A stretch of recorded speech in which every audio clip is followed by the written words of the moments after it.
Thank you for joining us for another All Israel News Update. I'm Hanan Lishinsky, and today we're going to talk about the forgotten war, the war that has been flying under the radar in international media, but certainly not in Israel. So this war has been going on since October 8th, which is the day when Hezbollah decided to join in on the action to support Hamas in its war against Israel. And since then, on a near daily basis, Hezbollah has bombarded Israel's north with rockets and drones and missiles, basically nonstop. And in recent weeks, Hezbollah has ramped up their attacks to the point where today many observers and experts in Israel are saying that we are on the verge of this, what I call the war that is under the radar, this war breaking out into a full-on war, which would probably potentially drag in the rest of the Middle East into a regional war. Now, it's important to notice that even though this war has been flying under the radar somewhat, here in Israel, we have been constantly looking at what is happening on our northern border. Part of this is that almost 100,000 people were evacuated from areas that are close to the border because of the constant attacks by Hezbollah. Some of them have returned, but most of them, around 60 to 70,000, according to estimates, are still in hotels around the country. They've not been home for going on 8 months now. And as I said earlier, in recent weeks there has been an escalation in attacks, and we had more and more Israelis being wounded by those attacks, including just a couple days ago, yesterday in fact, when a drone hit a Druze town in northern Israel called Hurfish and killed one soldier. Another is seriously injured, and 9 more soldiers were wounded with less serious injuries. In addition, we've had apocalyptic scenes of large wildfires that broke out across the Galilee and the Golan Heights in recent days. And in addition to that, Hezbollah just today released a video that apparently shows for the first time how a Hezbollah drone or maybe a guided missile is hitting an IDF Iron Dome battery. This is the aerial defense system that is supposed to keep Israeli forces and civilians safe. And it's not confirmed yet. The IDF says that it doesn't know of this incident, but this could be the first indication that Hezbollah has the ability to even hit Israel's advanced aerial defense systems.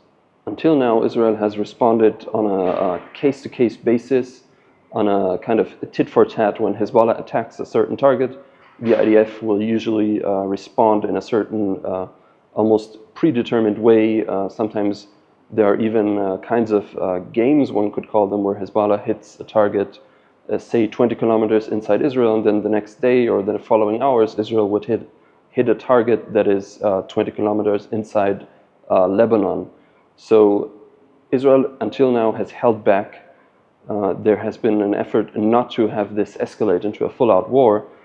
But of course, we have to note that in the case of a full war that would break out, Israel would activate much larger forces than have been activated until now. It would activate its whole air force with modern stealth fighter jets, F-35s, modern drones, long-range artillery, and precision missile systems. Israel hasn't, in a large way until now, activated its cyber attack capabilities, which Israel is known to be one of the world leaders in this area. So Israel has a lot of way to go, and has a lot of capabilities that it hasn't activated yet. And crucially, what the IDF so far hasn't done is activate its ground forces and its armored forces and launch an invasion into Lebanon. This would for sure happen in the case that this tit-for-tat exchange escalates into a full-out war. Since October 7th, basically, Israel has concentrated large forces around the border, near the northern border, to prevent Hezbollah from launching similar attacks as Hamas did on October 7th. So Israel has large infantry brigades and armored brigades ready at the northern border. And there were several media reports indicating, and the IDF even stated openly, that those forces have been training almost nonstop for the last couple of months, including, as the IDF said, drilling a potential ground operation into Lebanon. So over the past months, also inside Israel, many people have criticized the government for not doing enough to respond to Hezbollah's attacks. But at least the forces that have been at the border, they haven't been idle. Israel has probably been stockpiling weapons and munitions and equipment and drilling its forces so that if the time comes and this escalates, the forces on the northern border will be more than ready to enter Lebanon if need be. On the other side of the border, Hezbollah is a very dangerous opponent. Israeli experts have warned for years that a war with Hezbollah would be a completely different scenario than what the IDF has been experiencing over the past years, including the war with Hamas that is still ongoing. Especially in recent months, Hezbollah has showcased its large and diverse arsenal of projectiles.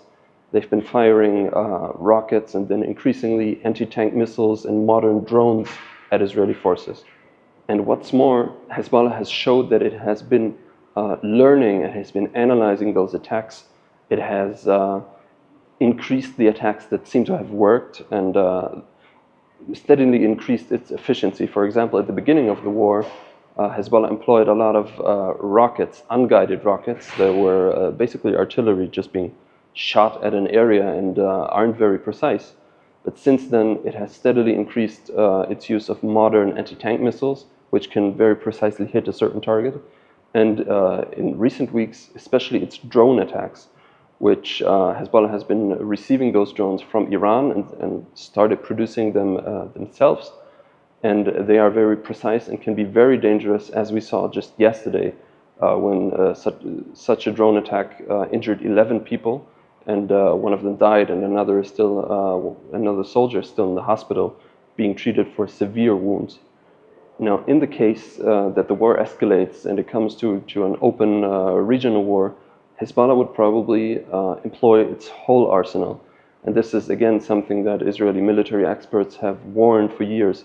Hezbollah has been stockpiling weapons and rockets since 2006, since its last major war with Israel. It has been constantly receiving weapons shipments, mainly from Iran. And until now, estimates say that they have a stockpile of around 150,000 rockets and missiles, many of them long-range and precision-guided missiles. In case this war breaks out, it's important to understand this. Even the current war with Hamas, as much suffering as it has brought on the Israeli people, a war with Hezbollah would be a different thing altogether.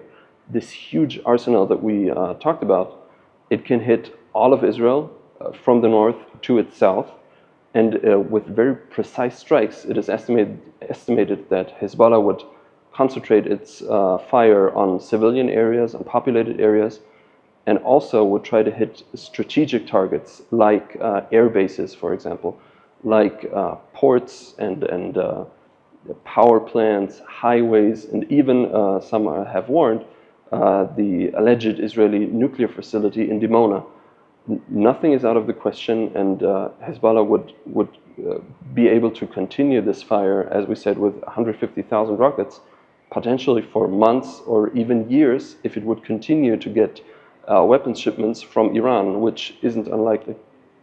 So despite this huge arsenal that Hezbollah has in its possession, until now, both sides have tried to prevent this larger potential regional war from breaking out. As we said, Hezbollah didn't employ its full range of weapons, and Israel always has answered in a strategic way, very tit for tat and very precise strikes, trying to whittle down Hezbollah's forces as much as possible without escalating into a war. But despite Israel's efforts to keep this war on a simmer, keep this war from breaking out fully while it's still busy dealing with Hamas in the Gaza Strip, we could be now on the verge of this war breaking out. As we said earlier, Hezbollah has escalated its attacks. It doesn't seem afraid of this war. It might even outright try to provoke this war. And on the other hand, Israel is experiencing internal turmoil. As I said, the tens of thousands of residents that are still outside of their homes are demanding the government to do something while they are watching their homes being destroyed one after the other, and their fields and agricultural facilities, farms, and so on, being destroyed, being burned, and bombarded nonstop for months now. Now, it's important to understand that because of the potential far-reaching consequences, regional consequences of a war like this, Israel and Hezbollah aren't the only actors. They're the two main actors, but they're not the only actors who have influence here. And most importantly, it is, of course, critical to mention the United States. Now, the Biden administration is entering the critical period in the upcoming election, and the last thing they want is the Middle East breaking out into a potential regional war during the election cycle. So they have been pressuring Israel not to escalate. And also, on the other hand, they've supported Israel by bringing in those aircraft carriers at the beginning of the war and sending threatening messages to Hezbollah. For example, Biden's famous "don't" that were aimed at preventing this war from escalating further. And despite all this, we have come, as we said, to the verge of this war potentially being about to break out. Now, the other main actor in this whole story is, of course, Iran. Iran has been probably responsible for founding Hezbollah in the first place. It has since been its main backer, its main funder, its main provider of weapons. And it has a number of ways that it could influence this whole situation. First and foremost, by giving its proxy, which Hezbollah is, it's its main important proxy in the Middle East, giving it the green light to go ahead and open up a war against Israel. There have been media reports even a few months back that Hezbollah has already received this green light, but Hezbollah won't move without hearing from Iran and probably without getting an outright order from the Iranian leadership to begin this war that would potentially drag Iran also in. Now, of course, as we said, Iran has been transferring weapons, including modern precision weapons to Hezbollah for years now. This is another factor that Iran could influence this potential war, which is by continuing weapon shipments to Hezbollah during such a war. Iran has established by now routes, weapons transfer routes, even overland from Iran through Iraq and Syria to Lebanon. And it's unclear if Israel can stop this completely. And if it can't, such a war could continue potentially for years with Iranian backing. Now, another factor that Iran, or another card that Iran can play here, is activate its other proxies. Over the past few years, Israel has been strategically surrounded with Iranian proxies, almost from all sides now.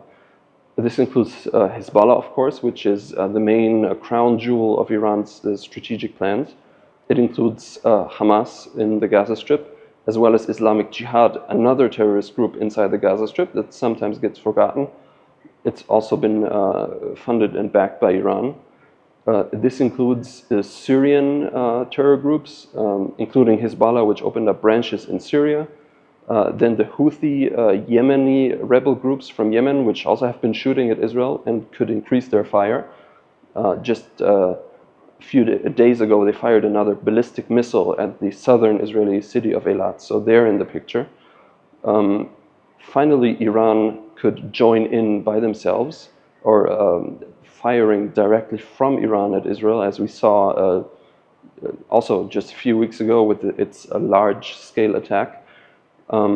Despite this attack being stopped, of course, Iran has a much larger stockpile and could potentially repeat those attacks over weeks, over months, however long such a war is going to take. Another potential factor that has been flying somewhat under the radar, but has been reported sporadically these last months, is that Iran has proxy militias in Iraq, which have been shooting at Israel, also missiles and drones. One of them even hit a Navy base, an Israeli Navy base in Eilat, and they could increase the fire there. But also, Iran has Afghani and Pakistani Shia militias. This is something that isn't well known, but there are potentially hundreds, tens of thousands, if not hundreds of thousands, of militiamen ready to go to war in Israel. And there have been reports that Iran has been transporting some of those militias closer to the Syrian border inside Iraq, so as to be ready for a potential war that could break out. And this would, of course, be, first of all, unprecedented, and second of all, it's important to remember that as relatively big as the IDF is, it's been in a manpower bind these last months. There have been a lot of soldiers killed and wounded, and if you have additional tens of thousands of militiamen coming to the Syrian border, potentially, this could be very problematic. And finally, another thing that has been underreported so far is that Iran has been increasingly quickening and raising the pace on its nuclear program. While the whole world was concentrated on the Gaza Strip, Iran continues to work on its nuclear program, and with some estimates saying that Iran is now potentially ready or weeks away from building a nuclear bomb. And in the context of a developing war between Israel and Hezbollah and a larger regional war, this would be, of course, a catastrophic development. So taking a step back, let's look at all of this. We have this potential war breaking out. We have Hezbollah basically provoking this war since October 8th and being ready for it by all accounts. The decision on what will happen probably comes down to Israel's leadership, leaving aside the US pressure not to go to war, but Israel's leadership will decide on war if it has to. But inside Israel, the pressure is mounting on leadership to do something. We already mentioned earlier that tens of thousands of residents of northern Israel are enraged. They see their homes destroyed. They want something to be done unless, or if not, they say they will not return to the border. And basically Israel will lose 5-kilometer strip of land on its northern border, which is, of course, unthinkable. In addition, the opposition has increased its pressure. Opposition leader Lapid has repeatedly excoriated Prime Minister Netanyahu for not doing anything, for leaving the situation as it is, and letting the residents of the north continue to suffer. Many military officials in the IDF have also criticized the government for not doing enough, basically. Now, interestingly, there were reports already months ago that Prime Minister Netanyahu and Defense Minister Gallant, basically, were about to order or had even ordered a strike, a preemptive strike against Hezbollah just days after October 7th, but folded under US pressure and stopped it while planes were already in the air. So this shows us Netanyahu is principally would be ready to order such a strike, but we will have to see if he, in the end, goes through with it. Ironically, Prime Minister Netanyahu, who is known in the West and among Israel haters as a warmonger and everything, and even inside Israel sometimes criticized for being too right-wing, he is known to be a cautious leader who isn't very ready to go to war and usually takes the more cautious route. So it will remain to be seen if he decides that a war with Hezbollah is worth pursuing now, if he gives into pressure from inside and outside Israel. And the coming weeks will probably be critical in deciding this horrible situation on the border that initially I called a war under the radar. And we will continue to see if this war develops into an all-out and even regional war. Now, if you want to follow the latest developments, you can go on allisrael.com, and we will continue to provide you with coverage and insight of the latest developments.